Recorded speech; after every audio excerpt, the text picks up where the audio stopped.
Hello students, this is Komal, your SST educator. Welcome back to your favorite channel Magnet Brains. Magnet Brains आपको provide कराता है high quality education, वो भी free of cost.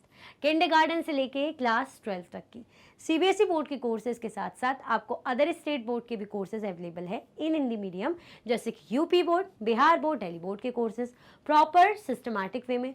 कोई दिक्कत परेशानी आपको नहीं होगी। डेली प्रैक्टिस सेट्स के क्वेश्चंस भी मिलेंगे, प्रैक्टिस भी करते जाइएगा। ई बुक्स और ई नोट्स के लिंक आपको डिस्क्रिप्शन बॉक्स में अवेलेबल है, तो भटकने की बात भाई नहीं बनती है। चैप्टर हमारा कंप्लीट हो गया था। राजा कैसे बने थे भाई, जनपद क्या थे, महाजनपद क्या थे, मगध, वज्जीस, सब कुछ बहुत अच्छे से पढ़ा हमने। ठीक है, आज हम क्या करेंगे, एनसीईआरटी सॉल्यूशंस। क्यों करेंगे, पता ही इसकी इंपॉर्टेंस, मुझे बताने की जरूरत नहीं, आपको बहुत ही ज़्यादा अच्छे से पता है इसकी इंपॉर्टेंस। जब इसकी इंपॉर्टेंस पता है तो आपको क्या करना है, फटाफट से एक इंपॉर्टेंट काम कर देना है, लाइक का बटन दबा दीजिए और शेयर कर दीजिए अपने क्लासमेट्स में। हो सकता है वो भूल गए हों, बिजी हो गए हो, तो आपका क्या भाई, आपकी रिस्पॉन्सिबिलिटी क्या बनती है, उनको इधर लेकर आइए। उनको बोलिए कि भाई सेशन स्टार्ट हो गया एनसीईआरटी सॉल्यूशंस का, तो आ जाइए और रेडी रहिए। चलिए स्टार्ट करते हैं। ट्रू और फॉल्स से स्टार्ट होगा, बहुत ही बढ़िया चीज़ है। ट्रू और फॉल्स, बड़ा मजा आता है इसमें। ऐसा भी नहीं बोल सकते कि भाई आंसर पूरा लिखना है स्टेटमेंट में, बस आपको ट्रू या फॉल्स बताना है। स्टेटमेंट रीड करती हूं मैं, बताइएगा, कमेंट में आंसर करिएगा भाई। गलत सही डजंट मैटर, एटलीस्ट ट्राई करिए। पढ़ा है, समझा है, नॉलेज को जब तक अप्लाई नहीं करोगे तो नहीं सीख पाओगे, सिर्फ माइंड में रह जाएगा। एक्शन में जब तक आपका नॉलेज नहीं लाओगे तो नॉलेज किस काम का। एक्शन में लाइए। ये मत सोचिए कि और लोग कमेंट देखेंगे अगर मैं गलत बता दूंगी या बता दूंगा तो कोई क्या सोचेगा। कोई कुछ नहीं सोच रहा है, सोचने दो उनको सोच रहे हैं। सोचने वाले बस सोचते ही रह जाते हैं और करने वाले कर देते हैं। तो आप करने का काम करो भाई। पहला स्टेटमेंट क्या है, rajas who let the Ashvamedha horses pass through their lands were invited to the sacrifice. हमने किसके बारे में देखा था, हॉर्स सैक्रिफाइस का। अश्वमेध यज्ञ क्या होता था, अश्वमेध यज्ञ होता था। तो उसमें कह रहे हैं राजा क्या करते थे, जो अश्वमेध का घोड़ा रहता था उसको बोलते थे कि भाई आप जो है लैंड्स को, जो जमीन है, जो भाई जगह है, उनको पास करते जाइए, जगहों को पास करते हुए दौड़िए जाइए। Were invited to the sacrifice, मतलब जो लैंड के थ्रू पास करते जाते थे घोड़े, उनको बोलते थे राजाओं को कि आइए आप क्या करिए, सेक्रीफाइस में इन्वाइट करा जाता था उनको। मतलब ऐसा है जैसे मैं राजा हूँ, मैंने जो है घोड़ा छोड़ा, सेक्रीफाइस का अश्वमेध घोड़ा छोड़ दिया मैंने। हमने देखा था कि घोड़े को छोड़ दिया जाता था कि फ्रीली वो जहां जाना चाहे जा सकता है, स्वतंत्र रूप से, बिल्कुल कोई इसको रोकेगा नहीं, बिल्कुल फुल इंडिपेंडेंस है। अब वो जा रहा है, फ्रीली मूव कर रहा है। उसके साथ साथ कुछ राजा के जो भाई वर्कर्स हैं, जो उनके अंडर काम करते, वो भी जाते थे ना देखने के लिए। पता चले घोड़ा निकल गया कहीं भी और ये देख पता ही नहीं घोड़ा कहाँ जा रहा है, पता करने के लिए। अब उस टाइम पे ऐसा तो था नहीं कि जीपीएस वगैरह लगाए, जैसे कि मैंने बताया था कि जो है लोकेशन ट्रैक कर ली कि हाँ हाँ यहाँ की लोकेशन बता रहे कि वज्जी पहुंच गया है ऐसा तो था नहीं, है ना। तो भाई जो वर्कर्स है, जो राजा के रूलर्स हैं, वो साथ में जाते थे। हमने ये भी देखा था कि साथ में जाते थे जो राजा पावरफुल, कि नहीं नहीं नहीं ये घोड़ा मेरे एरिया में आ गया भाई, मैं तो युद्ध करूंगा, मैं नहीं डरने वाला हूं, ये घोड़े को मैं पकड़ लेता हूं, ये घोड़े को मैं पकड़ लेता हूं और मैं युद्ध करूंगा। ठीक है भाई, करो युद्ध। अब कोई दूसरा राजा ऐसा है, बोलता था कि नहीं नहीं भैया माफ करो, जाने दो जाने दो, मेरे में नहीं है कैपेबिलिटी कि मैं वो राजा से लड़ पाऊं, उनका घोड़ा है, निकलने दो, मेरे लैंड के थ्रू पास करने दो, कोई दिक्कत नहीं है भाई, ठीक है निकलने दीजिए। अब हमने देखा था जब कोई राजा ऐसे घोड़े को पास करने देता था कि भाई जाइए, हम आपको बिल्कुल नहीं छेड़ेंगे, आप निकलिए, बिल्कुल आप अपना एरिया फ्रीली मूव कीजिए, हम नहीं रोकने वाले, हमें हिम्मत नहीं कि हम आपके जो है भाई राजा साहब से लड़ें, युद्ध करें। अब क्या वो राजा इन्वाइट किए जाते थे सेक्रीफाइस में, जो सेक्रीफाइस परफॉर्म होता था, जो रिचुअल परफॉर्म किया जाता था, जिसको ब्राह्मण परफॉर्म करते थे, है ना। तो उस रिचुअल में हमने देखा था कुछ राजा स्पेक्टेटर्स से, स्पेक्टेटर्स मतलब ऑडियंस जैसे काम आते थे, ऑडियंस होती ना, बैठ के देखती हैं भाई, तो क्या उन्हें इन्विटेशन मिलता था। अब तो मैंने बता ही दिया, अब बचा ही क्या है, अब कुछ नहीं बचा। अब तो मैंने लगभग सब मेरे मुंह से फ्लो में निकल ही गया। अब आपको बस ट्रू या फॉल्स बताना है। इसमें भी गलत करोगे तो अब मैं क्या कहूँ भाई, मुझे कितना दुख होगा, आप लोग मुझे दुखी कर देंगे। चलिए कोई बात नहीं, बट एटलीस्ट ट्राई। इनवाइट करते थे क्या, चलो देखते हैं क्या आंसर है। हाँ इनवाइट करते थे, ट्रू है ना, ऑब्वियसली हमने देखा था ना, बहुत अच्छे से इनवाइट किया जाता था, बुलाते थे भाई आइए आप रिस्पेक्टफुली, आप मतलब अगर भाई इनविटेशन एक्सेप्ट कर लिया मतलब वो ये भी मान रहे हैं कि ये राजा क्या है, ये जो राजा सेक्रीफाइस परफॉर्म कर रहा है यानी ये पावरफुल है भाई, दमदार राजा है। ठीक है। The charioteer sprinkle sacred water on the king. जो चैरियटर है यानी जो रथ चलाता है, जो घोड़ा गाड़ी चलाता है, बेसिकली जब बैटल फील्ड में नहीं हम देखते राजा पीछे बैठा रहता है और जो घोड़ा चलाता है ऐसे दौड़ाता है, जो जिसको सारथी भी बोलते हैं, तो चैरिटर होता है तो वो स्प्रिंकल करता था, वो करता था क्या? पवित्र जल राजा पर छिड़कने का काम क्या चैरिटर करता था? मुझे तो पता नहीं, मुझे तो नहीं पता, मैं भूल गई, मैं तो ना भूल जाती हूँ, मैंने पढ़ा है और मैं भूल गई मैंने क्या पढ़ाया था। अब आप मुझे बताइए कि क्या सच में चैरिटर स्प्रिंकल करता था या कोई और करता था?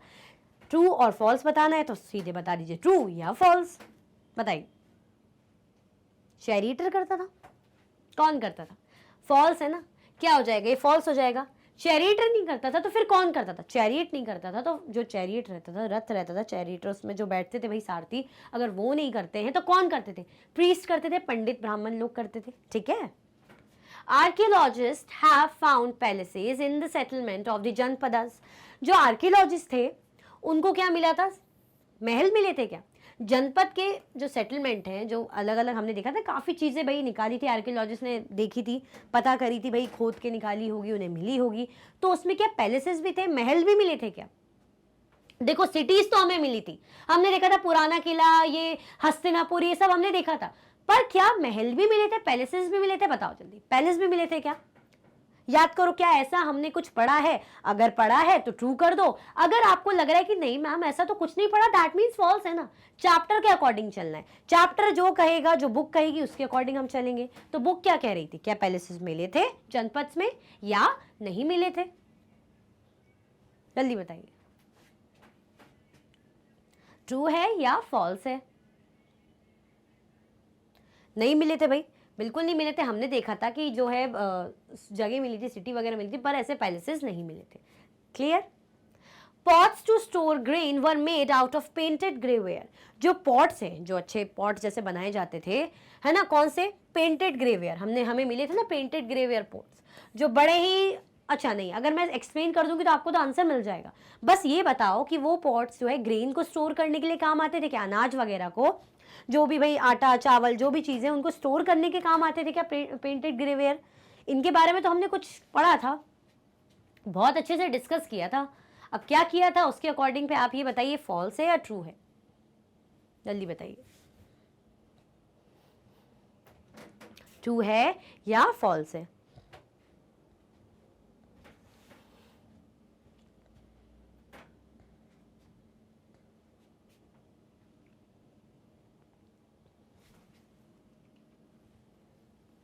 फॉल्स होगा।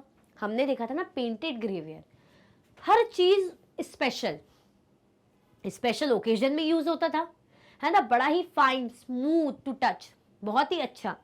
इस पे जो है बिल्कुल खास मौक़ों पे यूज होना, खास ओकेजन पे, बिल्कुल खास पीपल के लिए, खास लोगों के लिए यूज होता था कि भाई आप स्पेशल हैं, आप आज ये स्पेशल ओकेजन है भाई, बड़ा अच्छा भाई माहौल है, महोत्सव है, बहुत ही अच्छी कुछ इवेंट है आज, तो भाई इंपॉर्टेंट लोग आ रहे हैं, तो उन इंपॉर्टेंट लोगों के लिए स्पेशल डिश बनाई जाती थी, तो वो इसमें रखी जाती थी। ये पेंटेड ग्रेवियर पॉट में, मतलब मैंने पढ़ा था ना, बताया था ना आपको कि हर चीज़ स्पेशल, हर चीज़ स्पेशल, स्पेशल ओकेजन हो, पर्सन भी स्पेशल हो, है ना, जिसके लिए बना रहे हैं, साथ में डिश भी स्पेशल, हर चीज़ स्पेशल इसमें रहती थी, तो पेंटेड ग्रेवियर में। अब ये नॉर्मल भाई अनाज या ग्रेन वगैरह स्टोर करने के लिए नहीं यूज़ होता था, स्पेशल चीज़ों के लिए होता था। क्लियर?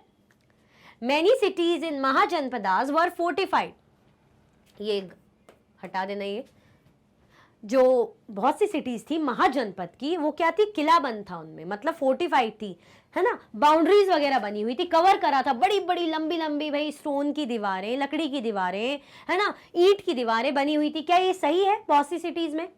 क्या ये सही है, ट्रू है या फॉल्स है? बताइए, बहुत अच्छे से पढ़ा था हमने, है ना। हमने ये भी देखा था भाई शो ऑफ के लिए भी यूज होता था कि भाई देखो हम कितने रिच हैं। ये भी देखा था कि अपने एरिया को प्रोटेक्ट करने के लिए कि कोई अटैक ना कर दे। अब बताओ, अब तो कुछ बचता ही नहीं, ट्रू होगा या फॉल्स होगा? ट्रू होगा या फॉल्स होगा? बताइए जल्दी जल्दी, क्या हो जाएगा हमारा आंसर?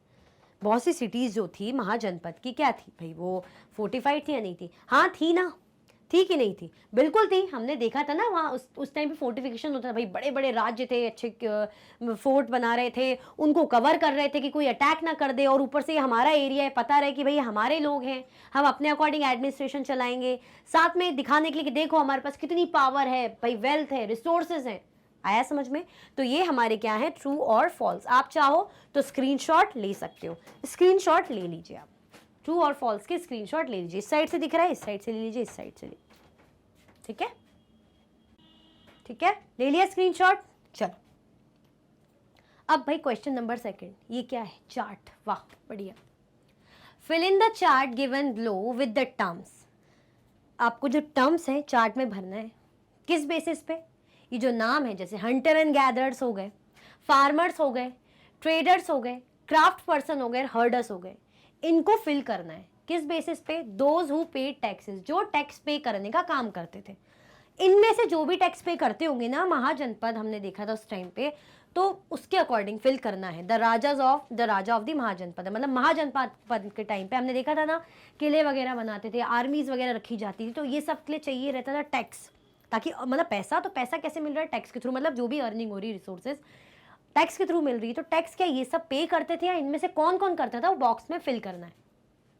देखिए, अच्छा हंटर एंड गैदरर्स करते थे क्या टैक्स पे? करते थे क्या? हंटर एंड गैदरर्स, जैसे वो क्या, फॉरेस्ट प्रोड्यूस ये देकर टैक्स पे करते थे, ठीक है, हंटर एंड गैदरर्स आ जाएगा। फार्मर्स, हाँ फार्मर्स जो है टैक्स पे करते थे, जो क्रॉप्स पर। ट्रेडर्स, हाँ गुड्स पर टैक्स पे करते थे, हमने देखा था। क्राफ्ट पर्सन भी टैक्स पे करते थे। हर्डर्स, जो एनिमल पाल रहे हैं, वो भी जो है टैक्स पे करते थे, और क्या करते थे उसके बदले, जैसे जो भी एनिमल दे देते थे या एनिमल प्रोड्यूस दे देते थे, इस तरीके से। तो इस हिसाब से देखा जाए तो सारे ही हमारे इसके अंदर आ रहे हैं। अब हमारा आंसर देखते हैं क्या कह रहे हैं। चलो,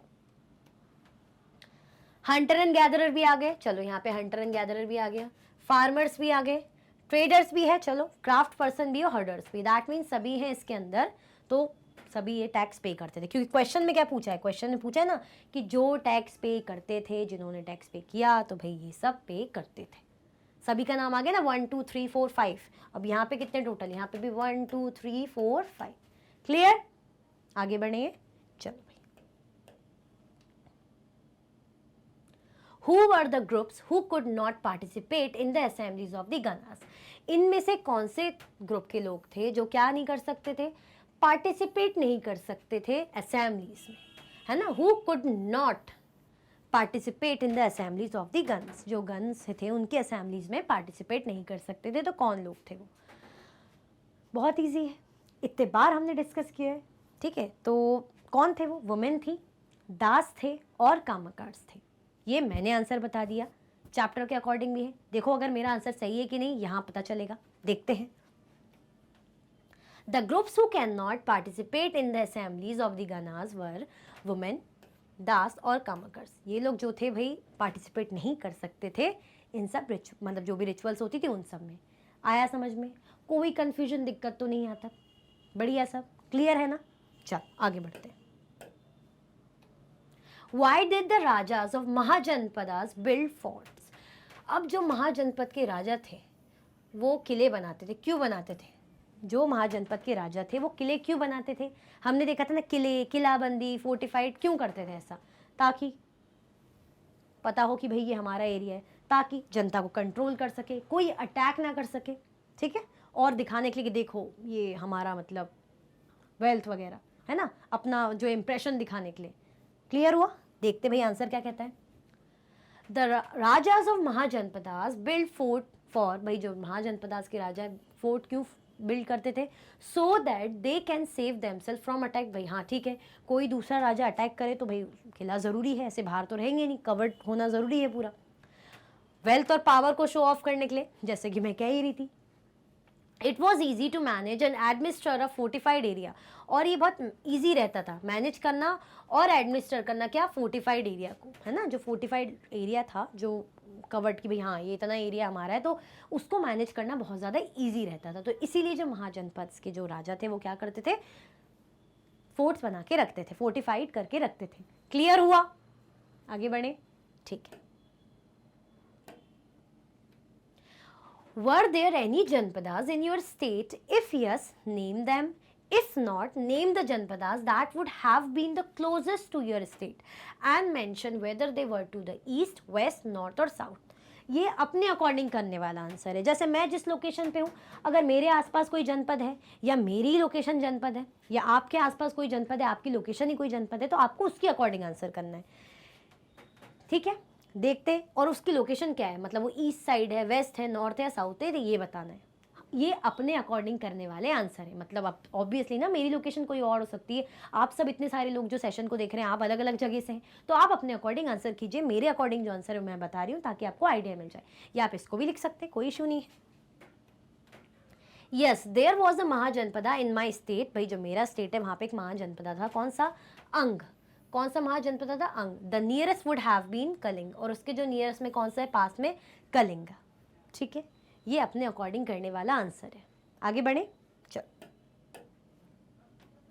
find out whether the groups mention in answer 3 have voting rights at present. मतलब जो आंसर में जो मतलब हमें कह रहे हैं मेंशन करना है हमें आंसर में कि जो ग्रुप्स हैं उनको वोटिंग राइट है या नहीं, देखते हैं। Find out whether the groups mention in answer, जो भी ग्रुप्स हैं आंसर में मेंशन है उनको वोटिंग राइट्स हैं एट प्रेजेंट बताना है। Yes, at present anyone who has reached an age of 18 years and has a sound mind has the right to vote irrespective of caste, creed, color, sex, religion, sound, social status। हाँ, ये कह रहे हैं कि जो हमारे answer 3 में जो दिया हुआ है ना ग्रुप, जो हमारा आंसर 3 है, आंसर 3 क्या है देखते हैं भाई। हमारा आंसर 3 तब जाके समझ में आएगा। ये 3 है। यहाँ पे हम कह रहे हैं ये पार्टिसिपेट नहीं कर सकते असेंबली में, वुमेन 10 कामाकार्स, ये पार्टिसिपेट नहीं कर सकते। बट अगर यहाँ की बात करें, ये लिखा है ना आंसर 3। अब आज अभी की बात करें तो एट प्रेजेंट क्या ये लोग जो चाहे वुमेन हो गई, दास हो गए, कामाकार्स हो गए, क्या ये एट प्रेजेंट अगर सिचुएशन में देखा जाए तो क्या वोट नहीं कर सकते? नहीं। हमने देखा कि यस वोट कर सकते हैं। क्यों कर सकते हैं? हमारे अब कंट्री कैसी है? डेमोक्रेटिक कंट्री है। बस एज कितनी होनी चाहिए? 18 और 18 above. That means adult person होना चाहिए जिसकी एज 18 और 18 अबव हो, जिसका एक साउंड माइंड हो। मतलब बेचारा कोई अबनॉर्मल ना हो, डिसेबल ना हो, मतलब उसको खुद पता हो कि मैं किसको वोट दे रहा हूँ, है ना, कि मैं किस जो पार्टी को वोट देना चाह रहा हूँ, कौन सा कैंडिडेट भाई अच्छे से काम करेगा।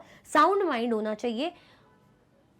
क्या कर सकते हो आप? वोट दे सकते हो। बस आपकी एज 18 और 18 अबव होना चाहिए। अब कोई मतलब नहीं, चाहे आप दास हो, कहीं के मेड हो, चाहे कहीं के राजा हो, डजेंट मैटर।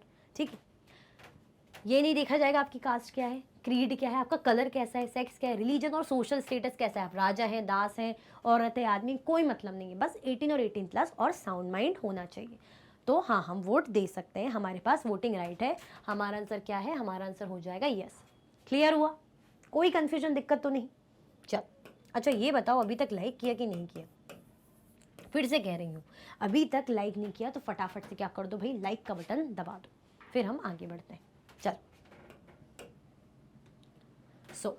इसी के साथ हमारे NCERT सॉल्यूशंस एंड होते हैं। बड़ा मज़ा आया, कुछ क्वेश्चन में हमारे अकॉर्डिंग आंसर करना था, और वो चार्ट वाला तो बहुत ही बढ़िया था, थोड़ा सा कलरफुल सा लगा। वैसे चार्ट वाला हो नहीं हो, जो भी हो, ट्रू फॉल्स थे, बहुत सारी चीज़ें थी।